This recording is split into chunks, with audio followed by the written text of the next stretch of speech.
que você tá assistindo? Com Isis Mota. Quem se acostumou com Pablo Escobar de Wagner Moura em Narcos na Netflix vai tomar aí um choque de realidade com o outro lado da moeda. Notícia de um sequestro que estreia no Amazon Prime Video. Conta mais, Isis, boa tarde. Boa tarde, gente. Boa noite pra quem vier depois assistir a gente. Isso mesmo. Então, estreia amanhã, sexta-feira, dia 12, no Amazon Prime Video, essa série Notícia de um Sequestro, que na minha opinião não é um nome muito feliz, mas é o nome do livro no qual a série se baseia, e aí a gente tem que respeitar que é Gabriel Garcia Marques, né? Não é pode mexer, né? Não pode mexer, exatamente. Então, o que acontecia na Colômbia dos anos 80, 90?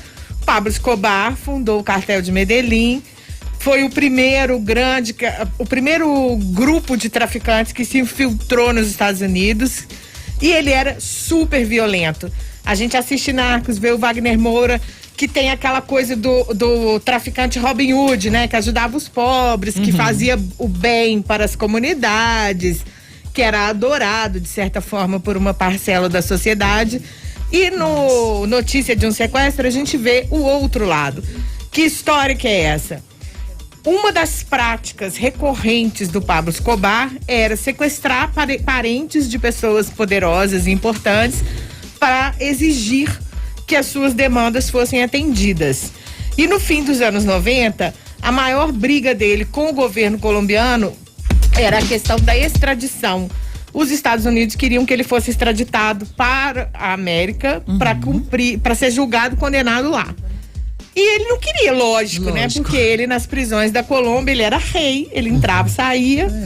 E aí, tapete vermelho, né? Tapete vermelho, túnel vermelho, tudo. Se ele fosse para os Estados Unidos, aí o poder dele acabava, né? Então, ele sequestrava pessoas, parentes, irmãos, esposas de políticos, de pessoas influentes, para exigir que fizessem o que ele queria. Como que aconteceu essa história? O Gabriel Garcia Marques, Prêmio Nobel de Literatura, ele era jornalista também, né? Foi jornalista um dia na vida. E aí, uma das vítimas de sequestro do cartel de Medellín, sobrevivente do sequestro, 3 anos depois, procurou o Gabriel Garcia Marques e falou: eu queria que você contasse a minha história. Olha. E aí foram 3 anos entre esse primeiro contato, quando ela fala, conta a minha história, e a pesquisa toda que ele fez até o livro ser publicado. Quase um livro-reportagem. É um livro-reportagem, exatamente. E o que acontece? Ele começou contando a história desta mulher que se chama Maruja Pachón.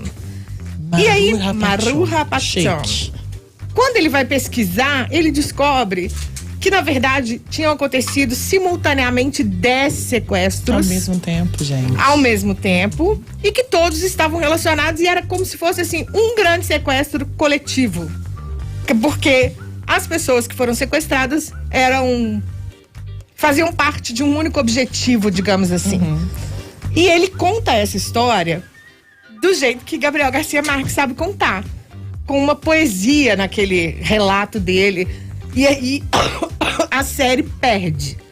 Pois é, isso que eu ia perguntar, porque geralmente quando a gente acompanha, assim, algumas produções, seja séries, seja filmes, né, que são, que vêm de livros, a comparação é quase inevitável para saber se o livro, se a série, se o filme é super fiel à produção literária. O que você avalia aí dessa... A série é fiel à história. Sim. E ela tem, inclusive, um pontinho a mais, que é o filho do Gabriel Garcia Marques, o Rodrigo Garcia, que é roteirista e diretor. Ele é um dos diretores dessa série, e eu acho que ele confere mais uma autenticidade, uma fidelidade ao trabalho do pai. Só que você não consegue transpor para 6 episódios de 1 hora de duração aquela capacidade de encantar aprofundamento que o Gabriel também, Garcia Marques tem. Então, assim, por exemplo, a primeira cena do livro é a mulher saindo do trabalho, entrando no carro com a secretária dela para ir para casa.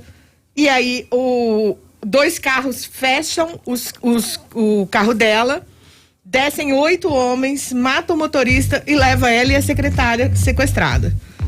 ele transforma isso quase numa poesia. Isso que eu queria saber, como faz poesia disso, né? Mas a maneira como ele descreve o pôr do muito sol, tudo detalhado, o né? o som do pneu do carro que tava vindo. Isso não dá pra fazer em televisão, e no streaming desse jeito.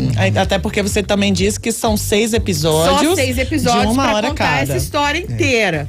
Mas é muito bem feita. O elenco, embora para nós brasileiros não tenha ninguém de renome que você fala, não, eu conheço, né? Porque é um elenco totalmente colombiano.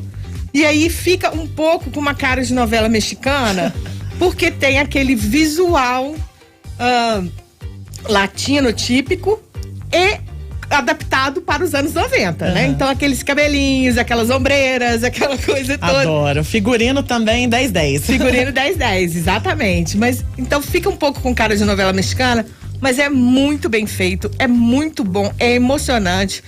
Thriller mesmo, suspense do início ao fim. Ansiedade ali, né? Por exemplo, são 10 pessoas sequestradas. A gente sabe que algumas morreram, outras não.